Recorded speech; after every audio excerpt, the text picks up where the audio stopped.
السلام علیکم ګرانو قدرمنو لیدونکو، هیله ده چې روغ جوړ او خوښ به یاست. د نن ورځې په Deutsch lernen or German learning کې به په جرمني الماني ژبه کې رنګونه په پښتو ژبه به تشریح کړو. نو د نن ورځې درس ته لیکسیون 4 یا څلورم درس.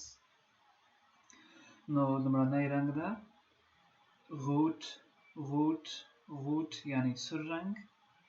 همداشان بلو یعنی آسمانی رنگ. همدارنگه گرون یعنی شین رنگ. همدارنگه لیلا یعنی بنفش رنگ. همدارنگه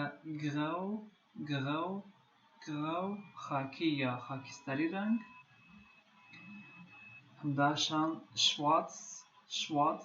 schwarz یعنی تور رنگ. weiß یعنی وایت یا سپین رنگ. همدارنگه روزه یعنی گلابی رنگ. نو همدا اته رنگونه ول چې یو ځل یې زه بیا تکراروم. روت یعنی سور رنگ. بلو آسمانی رنگ. grün یعنی شین رنگ. لیلا بنفش رنگ. grau یعنی خاکستری یا خاکی رنگ. schwarz یعنی تور رنگ. weiß یعنی سپین رنگ. روزه یعنی گلابی رنگ. همداشان دلته په رنګونو کې هم مقایسه کولی شئ. روت یعنی سور رنگ.